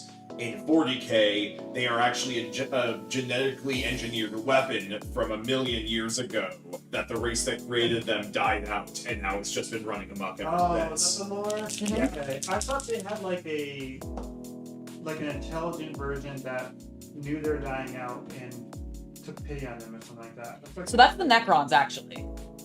Or kind of more the Necron story. Because, like, so Orcs and Eldar Yep. are both creations of a war that happened, like, way before humankind was even in, like, The war in existence. It's called the War in Heaven, and basically the Slann from fantasy. from fantasy, basically the space frogs, created created the Eldar and the Orcs to fight the Necrons, who were a human-like race, seemingly, who ended up making a deal with a creature called the Satan Shard, which are gods. which are gods, like which are who the Slann were fighting because they're both elder beings or whatever. So it was really the Slann fighting the Catan, and the Catan basically made a deal with the Necrons, giving them immortality, but in doing so, sort of enslaving them a little bit. Yeah. They've retconned this, of course, but like that's all of those races are basically a product of this really, really old ancient war because Oh. war never changes and it always exists. Yeah, so the Well Eldar, done, you. the Eldar remember it and have record of it, but even they're like, yeah, that's a really long time ago. But- Well, and so many of them have died also now. That well, there's no one left alive. Yeah. And like the orcs are like theoretically based on some like very small scraps of fiction. Where like, oh yeah, when the orcs were created, they could become like kaiju sized, and they could strap armor to them and fight. It was really, yeah, that like, and that's the thing is too, is like that's why orcs are so like genetically weird and why they are a fungus and not like it's because that's they were like made. Yeah, they were sent to make. They were built with the idea that they could be sent to a planet, and even if they all died, they would just it's looking really spawn good. everywhere. Yeah. And I like the keep leather assault tones. Came out really I've nice. decided to make So that that's part like- of the shoe. That's why they're all That makes intelligent. sense. too, Just because for their fun. knowledge Just for fun. is I like built it. into their genetics. So when they're in like the pools and like they're Yeah, I was just trying to see if there's like deciding anything else which type that of I orc should they'll make become, leathery. it like Yep, triggers no, certain I DNA in understand their that heads. completely. So that's I how you think- end up with like mechanic orcs is they have just The like shoe an is- instinctual understanding. Some Oh. metal / a lot of fur. Yes. There's a lot of fur in these boots. The boots with the fur. And yes, you are right. Orcs do scale with their enemies, and that does result in larger orcs whenever they fight nids, such as Armageddon. Yep. Oh my god. Orcs adapt to I'm fight learning. with- I'm learning so much orc lore right now. I They appreciate it. adapt to whatever they're fighting, so if it's a bigger thing, they fight it. If it's a faster thing, they get faster. Yep. Also, Hades as a username is a fun username. I enjoy that username. Yes. And then also, Dan, I just want to know, are you Dan big fan? I gotta know. They said they got here a little late, and they're asking you a question. so- Yes. Okay, I am painting. A berserker orc. Yeah, Is okay, that- he's a berserker. You know, kind of. Oops. It's a choppy boy. He is a choppy boy. But This is from Epic Encounters, if you guys are familiar with Steam Forge Games Epic Encounters. So this is not a Warhammer orc, despite the fact that we're talking about Warhammer orcs. But he's very good. You could absolutely use this as a Warhammer orc, by the way. It is the proper scale. That's great. Yeah, the main reason I picked is because the pecs were looking very big, which, you know, gotta get big booby pecs. Yes. HSI, the fan. Okay, awesome. I was wondering, I mean, I saw the Dan. I'm like, I don't know how many Dans are in this chat, so. I know. We do have- I was gonna say I do actually know a Dan in like that does show up in chat sometimes. So I wasn't sure but it's not. I don't think this is the same Dan. They're Honestly, Hades. The most impressive thing that I've always thought about your name is the fact that you got Hades. Is That's that a I don't think know. on YouTube, your display name can be shared. Yeah. Oh, It's just- can it? Okay. Something that's gotta be- Yeah, because I think it's like the display name is shared. It's more the actual username. Yeah, that's got the more it. unique Okay. one. I don't mine are the same because for consistency for branding and everything. So I guess that's why I didn't realize you can do that. That's cool. Oh wait, is this the pink? So this is it's actually a really bright red. Oh, okay. This one's the pink one. This is the really vivid pink. Okay, because I kind of want If you want to. this pink, if you want the slightly darker pink, you want this one. Oh, okay. Oh gosh. Maybe darker pink. I'll The go darker darker pink? pink. Okay. I think. 'Cause I think I want to make the skirt part. The pink, yeah, The no, dark I pink. think that would be really cool looking actually. It's kind of what I'm doing with That's mine. why this stand doesn't have to be taken. Oh yeah, on I think it's on Twitch. So they're Dan Big Fan on my Patreon, but then on Twitch they're like, is this Dan taken? That's great. I mean, it's a fairly common name, right? So it probably gets used a lot in my usernames. I remember there was a pop. Oh, do I need to stir that? Don't know. Let me. Yeah, I it might do need a not little. know. It might need a little mixing. I haven't used Volpus Pink in a bit since the Tyranny. I know, Sir Star Killer, same name. No confusion there.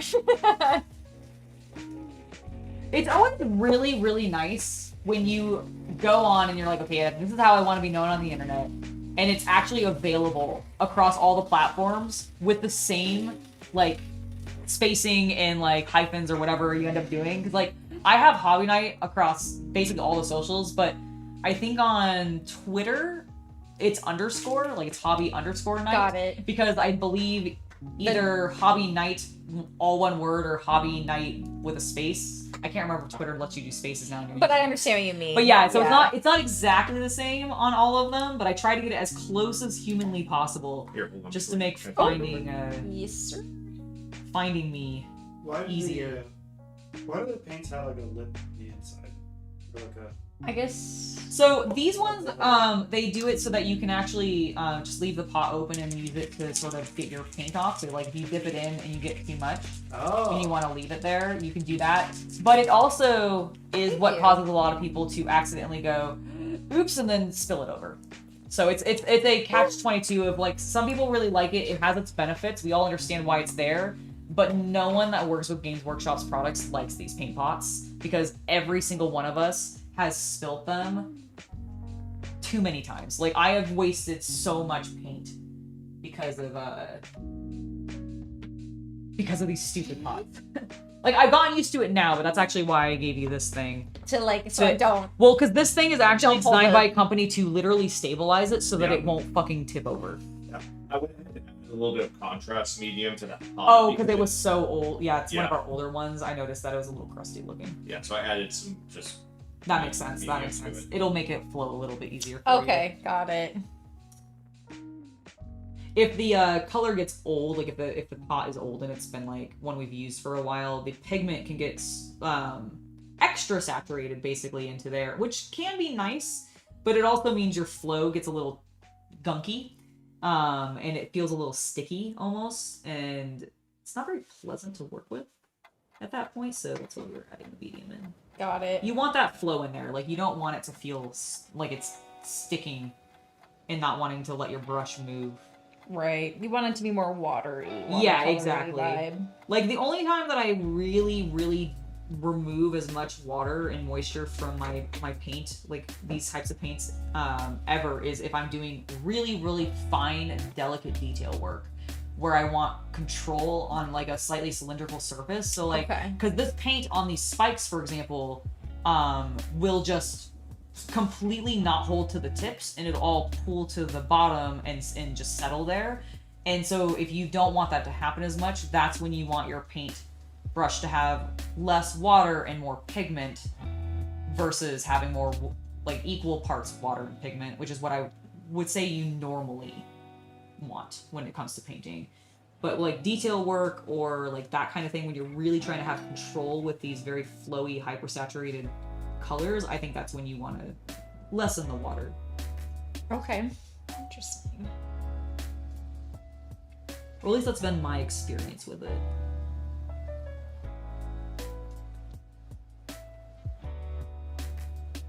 Alright, we're gonna get a little messy. A little messy because your pants are covered by this, big ball and chain. They love their chain motif, you know? They do. Well, it's fantasy orcs. They tend to be like any fantasy creatures. I feel like end up getting a lot of chains, chain mail, etc. All sorts of stuff.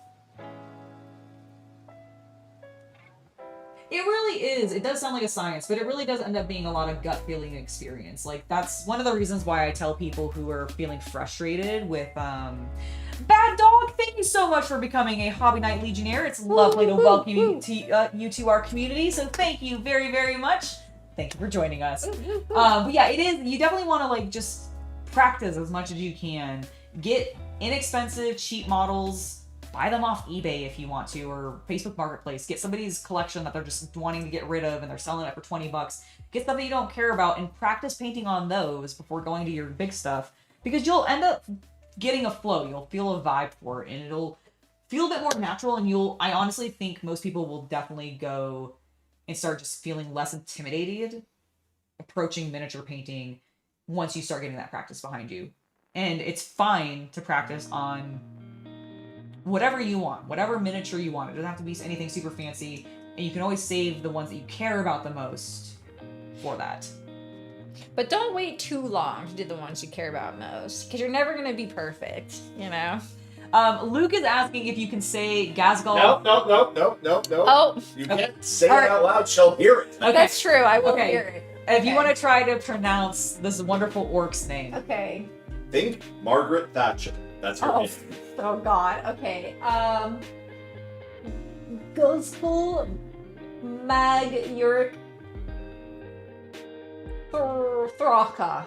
Honestly, you nailed it. You know what? That was pretty darn That good. you actually. Gulmog Uruk Thraken. Yep, you It's- like it's you my- said it really, really well. Actually, Most people would just call him Gazgul Thraken. yeah, most people they don't say the Mag Uruk as much. Like that's its full title. That's its full name. It's it's all the rewatching Lord of the Rings, you know, the To be Iroquois fair, names. to be fair, that is very influenced by Tolkien. They actually Games Workshop does officially make the Lord of the Rings miniatures tabletop game as well. So they actually do full licensed miniatures for all of the Lord of the Rings characters, and they go super in depth. So if you're a hardcore Lord of the Rings fan and you want like rando humans from the books that are not represented in like the movies and stuff, you can find them Oh, that's so often in the cool. game because they pull from the book sources first and foremost, both for character art and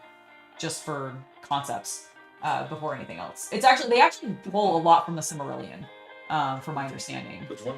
Dan The making Lord of the fun of Rings, me. the Lord of the Rings Yes. tabletop. See Dan making fun of me. That's okay. Oh, you're in perfect company here. I butcher names all the time. Like, I'm just like really I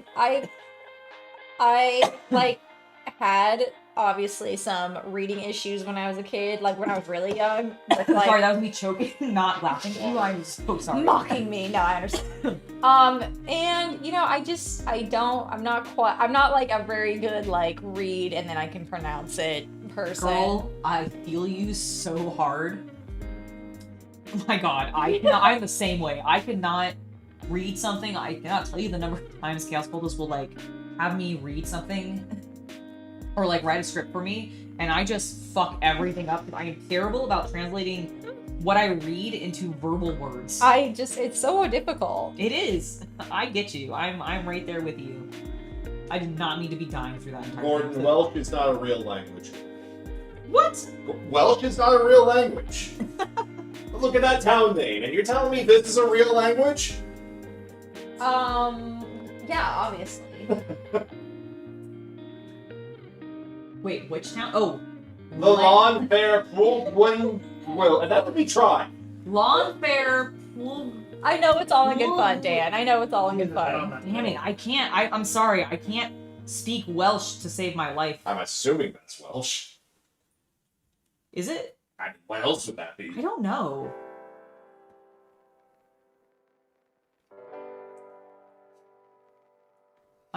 Clearly we Yeah, I need Gordon to be says yes. okay. I need to be better friends with Connor so that I can have him. They're friends. You don't know Connor. I need to know Connor Sea Dog VA. They don't act like you know one of the No, I biggest do not. I do like not. streamers in the world. I Man. have a parasocial relationship. No I'm kidding.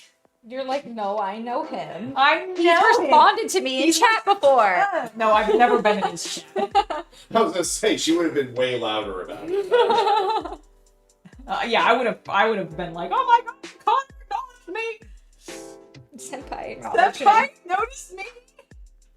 That's what happened when Luton showed up in your stream. Oh my god, it was. It's also what happened when like Owlcat showed up in my stream. Mm-hmm.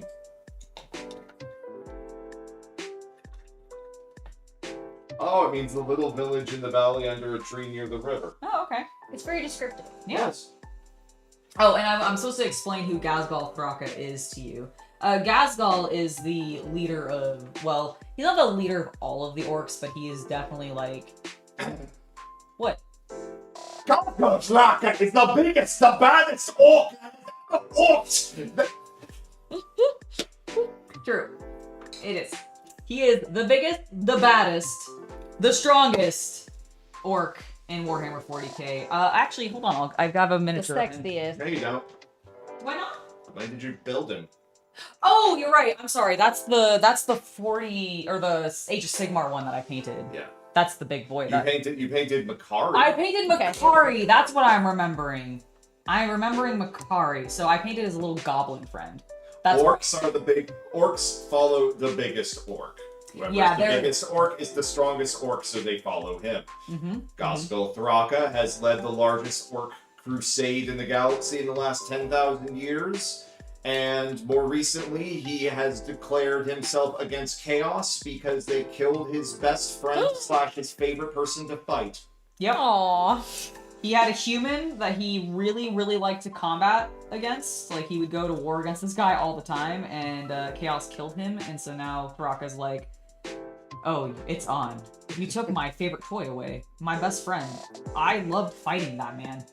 He was my favorite human. Also, there's like 15 years of narrative involving them actually fighting each other, and it's called the War of Armageddon.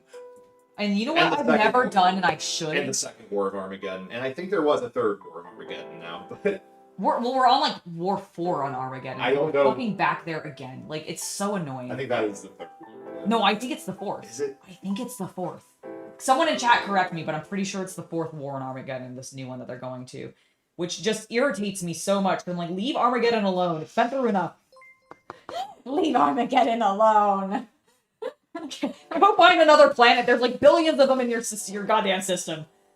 But none so as interesting. I guess not. It's such a important place. It's like Cadia. Leave Cadia alone. Cadia stands, but Cadia does stand, and it can. but it's we can also a leave shattered planet. and we should leave it standing. So just if Chaos could just leave it alone, if you know, Abaddon could just fuck off.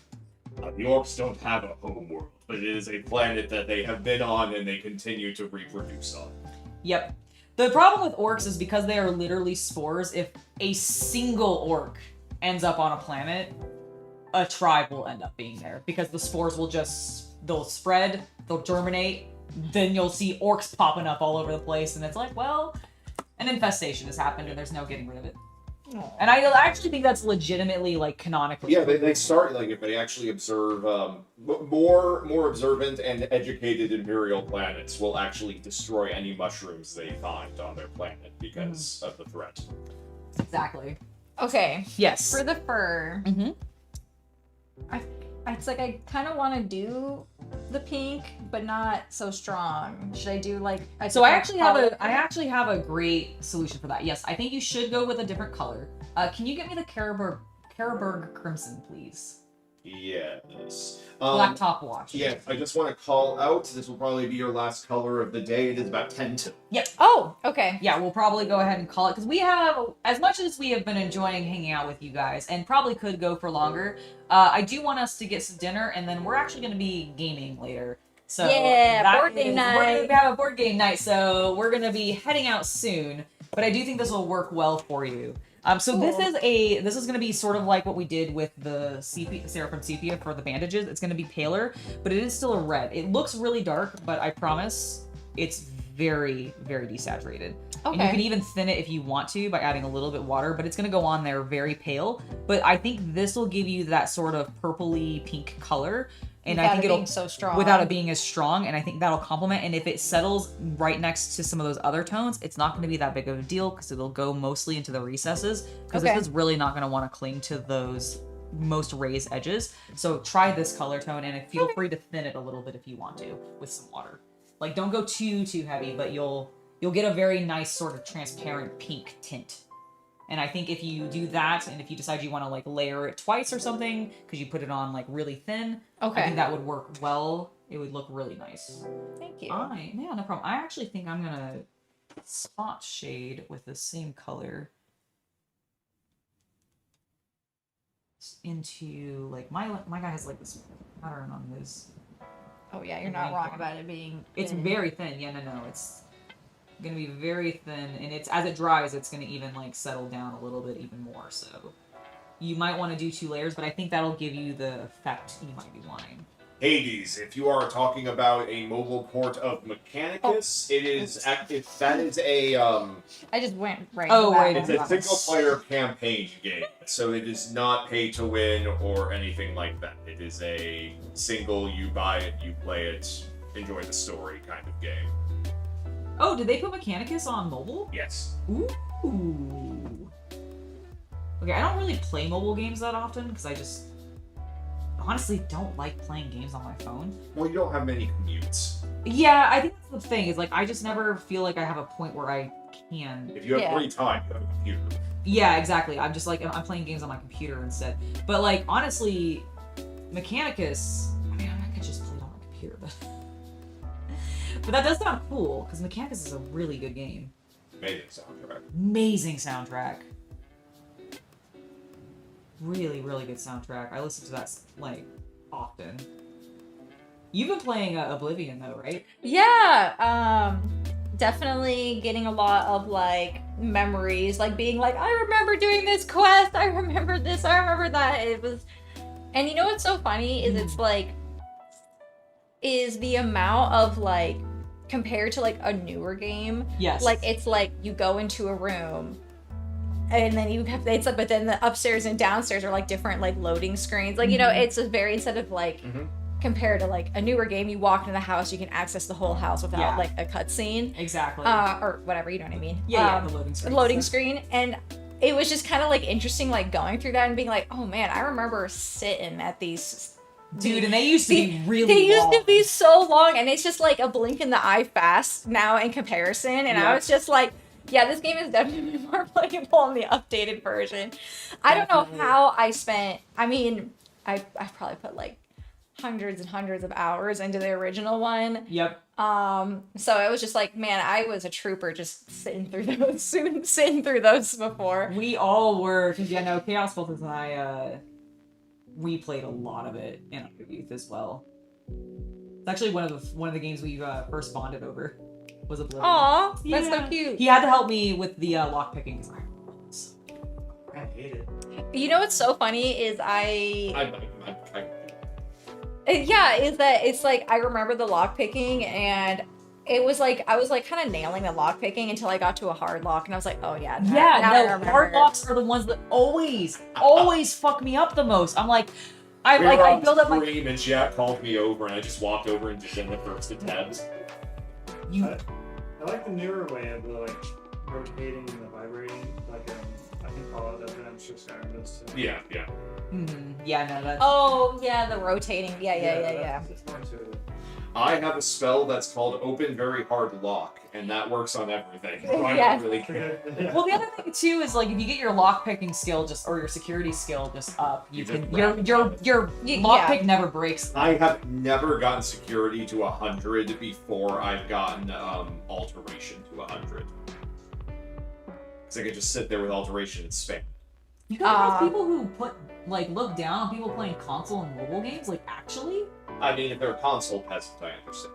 I mean, am like, a console peasant. I'm sorry. I joke about console peasants, but like I'm not actually gonna shit on anybody for playing on console. Like there's nothing wrong with that. I played majority of my original Oblivion playthrough on Xbox 360. Like I started with that game on PC because I had a friend who happened to have a computer powerful enough to like play it at that time, and he happened to just and I was staying at his place for a while, so I was like, okay, cool. I will totally try this for the first time. But the majority of my playthrough was on Xbox 360. And I was a PlayStation girl for like decades of my life. Yeah, that's me. PlayStation? Yeah. Nice. A bit same with the Xbox. I played Oblivion on the Xbox because I never really had a computer. I had the game console, but I never had like a computer for gaming. Yeah, and I was the same way. It's like I never really I also at the time had no one in my life that was also into computer gaming like that. Like I knew plenty of people who console gamed, but I didn't know anybody that actually played on their computer until I started hanging out with one friend who I ended up getting to play Oblivion on the computer with. But that was the first person that I knew that actually was a PC gamer and was proud of being a PC gamer. Proud PC gamer.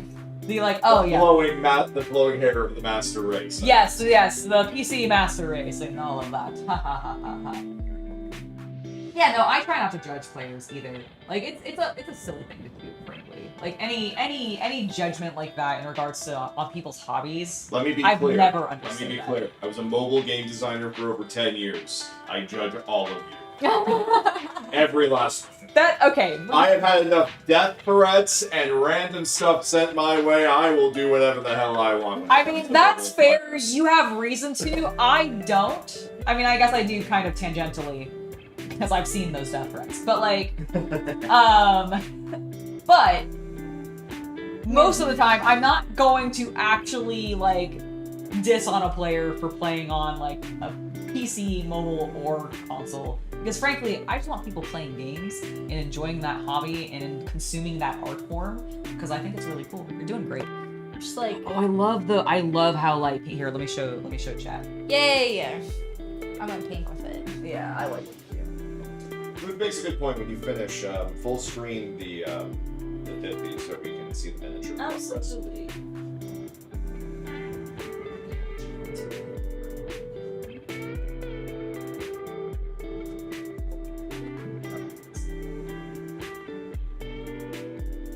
No, it's fine. That's fine.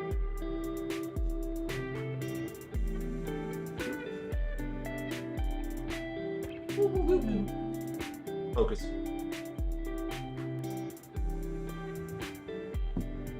Looking great. Yeah. Thank you. You've done a genuinely a really Very good, and clean. I love that pink on the fur. That looks so good. With the fur. Thank you.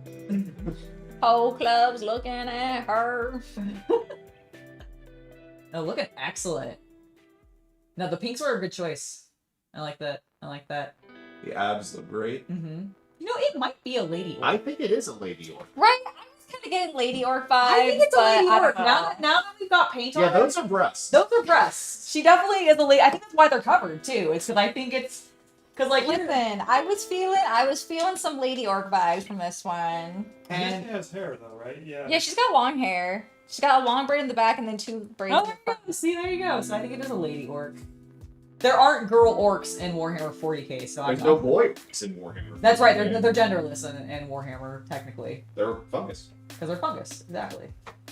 They don't have genitals. It would be nice if gamers could respond in a more positive manner. It would. All right, let's go ahead and. It is fluffy pink fur. Yeah, it's really nice. You know, What pink creature did she kill? Okay, Oh, so really? it's D&D, so there has to be like. My mind immediately thought Lorax, even though I don't think he's pink. No, he's orange. No, he's orange. right. Yeah, Like, he's it's orange. He's orange. Gosh, there has to be some sort of fluffy like pink creature. It was in, like, high. High fantasy, right? That's not just like a unicorn or something. A really rare tiger. No, I don't know. Yeah, a pink sheep. Yes, a Minecraft pink sheep. There we go. There we go. She ended up in the Minecraft world for a hot sec. Yeah, there you go. There you go. She had she used a pink sheep to make herself a bed, and then also to use the remainder to fluff out her jacket or her outfit. All right. Well, I think we're doing well. What time are we at? 4:03. Yep. So I think Nailed we'll go it. ahead- Yeah, we nailed it. And honestly, you made great progress. I think this is like some of the best progress I've made on a painting stream in a while. We actually got multiple colors. Well, I was I was forcing you to teach me things. That was Honestly, what helping. It worked. It worked well. And we definitely have to have you come back and one, finish that. And also I would love to finish we this need guy. we need to paint some Pokemon together. Because Yes. I think you're gonna rock painting the Pokemon. I think you're also gonna Yay! really have fun with that because I have some techniques that I think are gonna make Oh my it God, really yes. fun and easy. I would love to do more painting streams. This Yes. is so fun. No, we have to absolutely do that. I mean, we'll have you come over and game more too. So thank you guys so much for Yay. hanging out with us today. It was lovely to have you here. Shay, thank you for joining me on Yes. chat. Seth, thank you also for hanging out. Tell with them us. where they can find you. Yes, please let Oh, everybody gosh. know where you can find or where they can find you rather. Basically, basically all of my social media is at ShyGothXib.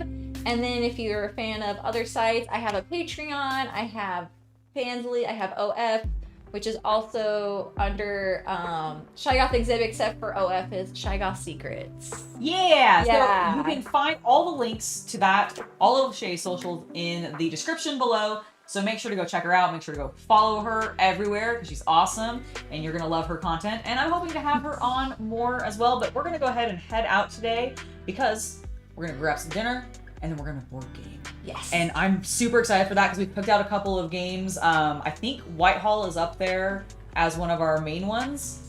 Hidden movement game. I'm really excited, but we have options, so we'll see what they want to play. Yay. But thank you guys for being here. It was lovely to hang out with you all.